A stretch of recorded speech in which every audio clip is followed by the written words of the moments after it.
Hello दोस्तों, welcome back to my channel stock 7। आज बात कर रहे हैं टाटा एलेक्सी के बारे में। जी हाँ, आज के दिन पे आप देखेंगे मार्केट में लगभग शेयर के अंदर 6.78% के पास तेजी हुई है। जी हाँ दोस्तों, और उसके साथ साथ 2 दिनों में देखेंगे कंपनी में 22% की तेजी हुई है। क्या कुछ शेयर का टारगेट होता दिखाई दे रहा है कंपनी? क्या 52 वीक का जो ऑल टाइम हाई है 10,051 रुपये का, उसको टच करता दिखाई दे सकता है या फिर नहीं, उसके बारे में बात करेंगे।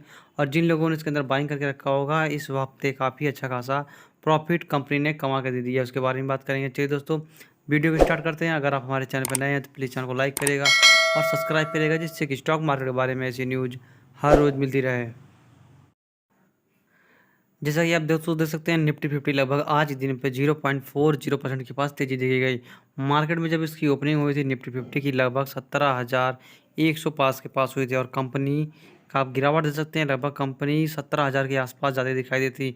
लेकिन मार्केट लगभग 12 बजे के बाद देख सकते हैं कंपनी जो निफ्टी 50 है अच्छा खासा चार्ट पैटर्न बनाते हुए अपर ट्रेंड करते हुए लगभग 0.40% के पास तेजी दिखी गई। क्योंकि मेजर स्टॉक है जो टाटा एलेक्सी निफ्टी 50 का,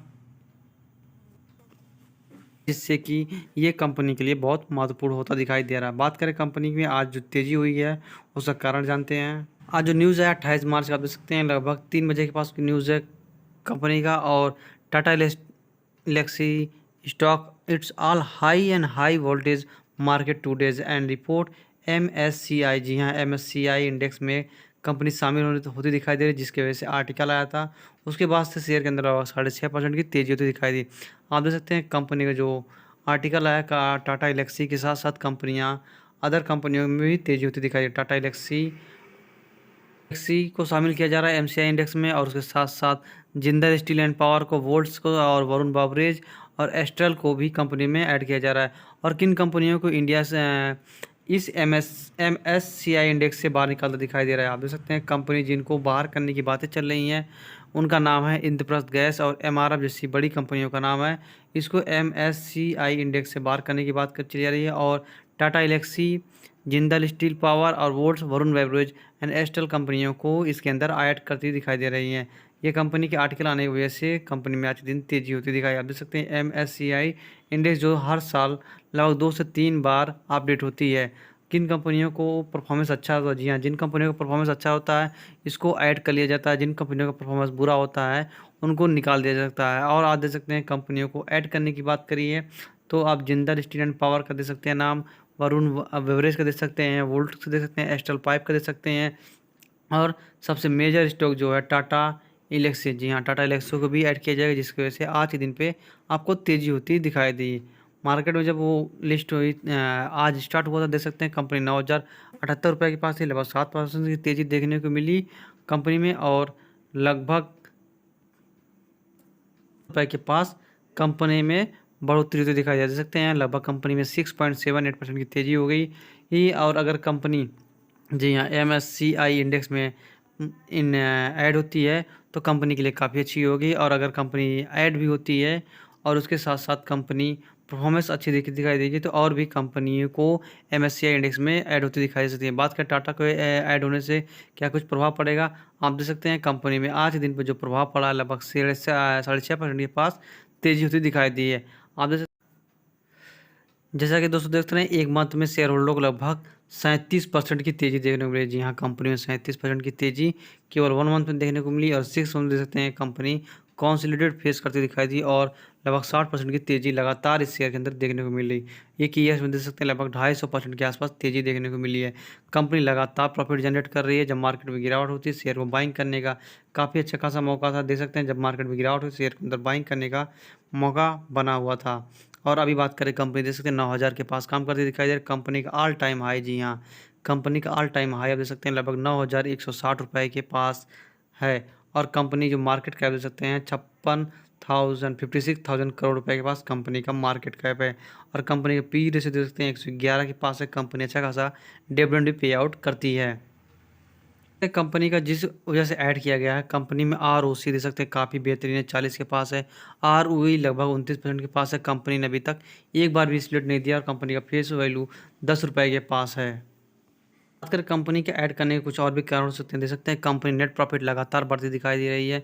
कंपनी के एक वक्त नेट प्रॉफिट जो 34 करोड़ रुपए के पास था, फिर 75 करोड़ रुपए के पास हुआ, 175 करोड़ रुपए के पास हुआ, 290 करोड़ रुपए के पास, और आप देख सकते हैं कंपनी को 505 करोड़ रुपए के पास नेट प्रॉफिट हुआ, जिसके वजह से भी कंपनी को नज़र बनी रहती है। और इस कंपनी को वो जो है MSCID के अंदर, जी हाँ, MSCID के अंदर ऐड करती दिखाई दे रही है, जो रिपोर्ट आज के द्वारा आर्टिकल आया है।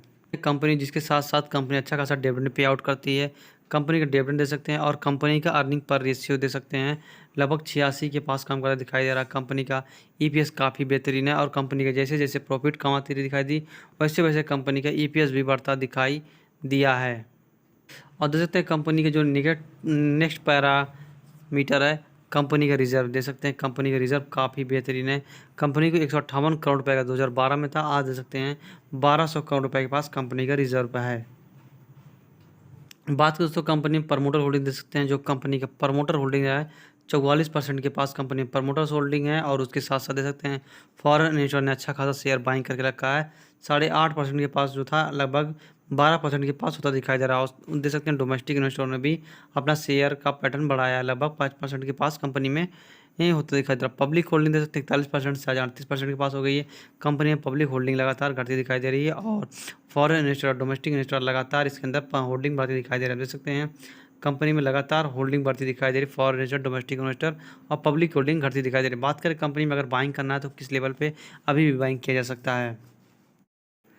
बात दोस्तों कंपनी का चार्ट पैटर्न दे सकते हैं। कंपनी का जो चार्ट पैटर्न है इससे समझ में आता है कंपनी का RSI 80% के पास, जी हाँ, कंपनी का RSI काफ़ी बहुत ज़्यादा है।